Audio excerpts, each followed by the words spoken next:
Driver, Heathrow Airport, please.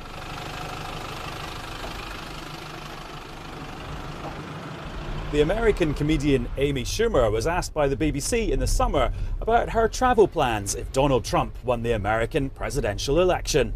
If it isn't Hillary in November, does your act change? Does your outlook change? My act will change because I'll need to learn to speak Spanish, because I will move to Spain or somewhere.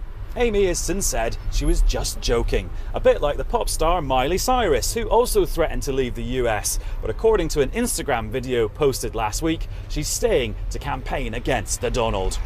Okay, so no more crying coming from me. I am accepting and hopeful, inspired and smiling. So as a reaction to this shocking election, Happy Hippie and I are launching our newest campaign, #HopefulHippies. Right, let's talk about some Brits. Newspaper columnist Katie Hopkins said at last year's general election she'd flee Britain if Ed Miliband became Prime Minister.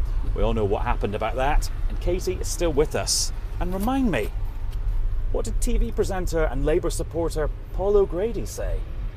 I can't live under this government anymore. I'm looking at a house on the Lido in Venice, and I pay a fortune in tax, so you've had that, mate, if I bugger off.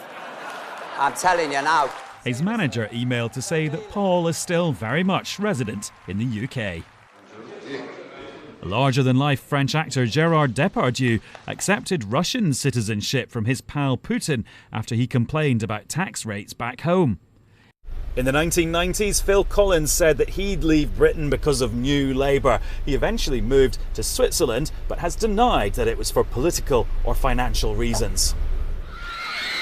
It was a frantic tour opening for the shaggy-haired Rolling Stones. Back in the mists of time, some band called the Rolling Stones moved to France for a bit, citing punitive tax rates in Britain. And in the late 90s, they rescheduled some UK tour dates to avoid a big tax bill. And here's someone rumoured to be contemplating making the return journey, Sean Connery, a big supporter of the SNP, who many people feel would spend more time in Scotland if it was independent.